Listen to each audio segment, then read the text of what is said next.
Mr. Chairman, thank you. Thank you to you and the ranking member for conducting this hearing. I think it's one of the most interesting and potentially valuable hearings we will have had.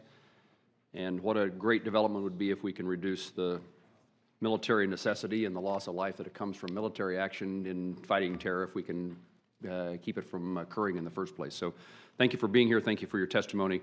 Let me ask about this. Let me ask this. Some of you covered in your testimony collaborative efforts among multiple businesses and groups that involve shared industry database, which eventually led to the formulation of the Global Internet Forum for Counterterrorism. I want to know more about that collaboration, and part of the reason for that question is that my guess is that as larger social media companies become more innovative and effective in what you're attempting to accomplish, preventing terrorism, it would seem to me that other smaller platforms may become the platform of choice in this space. So if you're successful in your efforts, what prevents us from terrorists moving from a different platform, and therefore what's those smaller platforms' engagement in what you're doing? It's directed at anyone who desires to answer it. Or maybe if no one does. Thank you, Senator. That is exactly what we were thinking as the large companies, was that we needed to make sure that this movement was industry-wide. With that in mind, we reached out to a number of small companies several years ago. I think we reached out to 18 companies initially. All 18 said yes, they wanted to meet, to talk about best practices to counter terrorism. And we then met for more than a year before we ultimately launched the Global Internet Forum. Through that forum, which we launched in June, we've since had 5 international working group sessions with 68 smaller companies based around the world. And this is an opportunity for us to share expertise and learnings from the larger companies. And I guess let me take that a step further. So what are the smaller companies, smaller platforms doing? They're a participant in this collaboration? They're doing something similar to what you're telling us that your companies are doing today?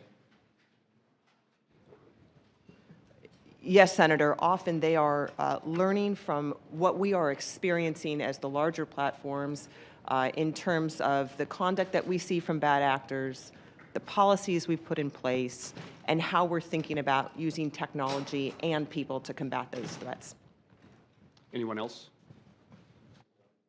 I would just add that you know, we've been extremely successful at taking terrorist content off of Twitter. It's a tremendous success for Twitter, but it doesn't eliminate the terrorists. And them moving to other platforms like Telegram doesn't help everybody. And you know, Twitter is a smaller company among the giants. And so we often, because we've had to be creative, innovative in our use of technology, can help be a bridge to the smaller companies and tell them you can make significant progress, you just have to invest in the technology. What evidence, if any, do you see that terrorist organizations are changing their behavior as a result of what you're doing?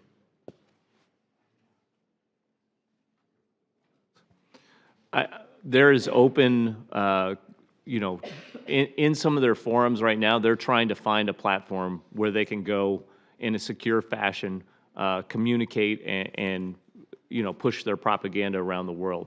So they're actively seeking new platforms. And I think your question's a great one, which is how do we help the small companies that are developing new social media applications who don't have the capabilities in terms of security ward this off? And I don't think there's a good answer for that question, but they are seeking a new home. They just haven't found it yet. Mr. Watt, is the response by terrorist organizations to seek a new home, or are they finding ways to hinder your efforts, or both? Both. They're looking for a place where they can communicate and organize, but they have to be able to push their propaganda globally in order to recruit and gain resources. And so they need some way to do that. They will continue to try and exploit these small applications, but it's tougher for them on these small applications because globally there's not as many people on it. So it's a better problem to have than what we've had in the past. But it really begs the question that ultimately one of these social media platforms that's popular overseas will start to gain traction with them, either due to its encryption capabilities or how they can connect with the audience, or how they can load and share videos.